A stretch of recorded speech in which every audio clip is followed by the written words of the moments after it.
রাজধানীর সড়কে শৃঙ্খলা আনতে আব্দুল্লাহপুর থেকে রাজধানী বিভিন্ন গন্তব্যে চলাচল করা ২১টি কোম্পানির বাস টিকিট কাউন্টার ভিত্তিতে পরিচালনা করা হবে বলে ঘোষণা দিয়েছে ঢাকা সড়ক পরিবহন মালিক সমিতি। আগামী বৃহস্পতিবার টিকিট কাউন্টার ভিত্তিক বাস পরিচালনা কার্যক্রমের উদ্বোধনও করা হবে। এই রুটে প্রায় ২,৬১০টি বাস চলবে। সবগুলো বাস একই রঙের গোলাপি হবে। এসব বাসের টিকিট ছাড়া কেউ উঠতে পারবে না। যত বাসে উঠা নামাও করা যাবে না বলে জানিয়েছে ঢাকা সড়ক পরিবহন মালিক সমিতির সাধারণ সম্পাদক মোহাম্মদ সাইফুল আলম।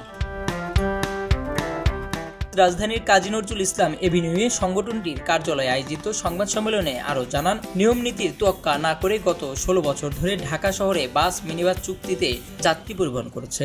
এতে গাড়ি চলাচলে অসম প্রতিযোগিতা সৃষ্টি হয়। যত্রতত্র যাত্রী উঠানামা করার কারণে সড়কে যানজট ও বিশৃঙ্খলা সৃষ্টি এবং দুর্ঘটনা ঘটছে। গত ১৯ ডিসেম্বর সড়ক পরিবহন ও সেতু মন্ত্রণালয়ের উপদেষ্টার সভাপতিত্বে সড়ক পরিবহন সেক্টরে শৃঙ্খলা জোরদারকরণ, ঢাকা মহানগরে যানজট নিরসন এবং বায়ু দূষণ নিয়ন্ত্রণ সংক্রান্ত এক সভা অনুষ্ঠিত হয়। ওই সভার সিদ্ধান্ত অনুযায়ী গাড়ির মালিক ও চালকদের সঙ্গে টিপ ভিত্তিক চুক্তি না করে পাক্ষিক বা মাসিক ভিত্তিতে চুক্তি সম্পাদন করতে বলা হয়েছে। তাই আগামী বৃহস্পতিবার প্রাথমিকভাবে গাজীপুর থেকে ঢাকার বিভিন্ন গন্তব্যে টিকিট কাউন্টার ভিত্তিতে বাস চলাচল করবেন। বৃহস্পতিবার সকাল 10:30টায় আব্দুল্লাহপুর থেকে কাউন্টার সার্ভিস উদ্বোধন করা হবে বলেও জানান।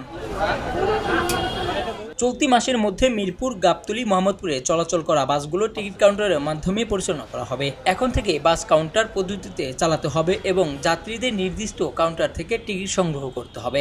নির্দিষ্ট স্টেপ ছাড়া বাস দাঁড় করানো যাবে না এবং যাত্রী উঠানো যাবে না। যাত্রীরাও নির্দিষ্ট কাউন্টার থেকে টিকিট কেটে বাসে উঠবেন। টিকিট কাউন্টার ভিত্তিতে গাড়ি পরিচালনায় বাস চালক এবং সহকারীদের প্রশিক্ষণ দেওয়া হচ্ছে, জানিয়েছেন ঢাকা সড়ক পরিবহন মালিক সমিতির সাধারণ সম্পাদক। টিকিট পদ্ধতিতে যাত্রী পরিবহনের সংশ্লিষ্টদের প্রশিক্ষণ দেওয়া হচ্ছে।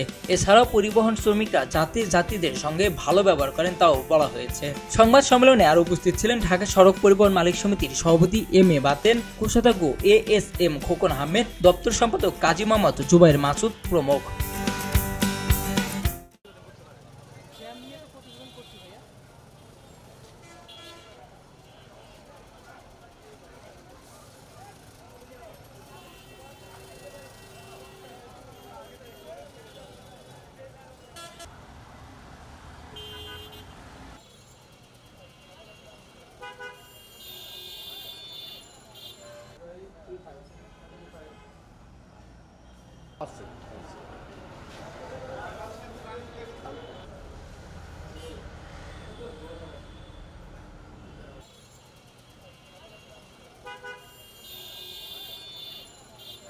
খবরের কাগজ, নিখাত, নির্ভীক, নিরপেক্ষ।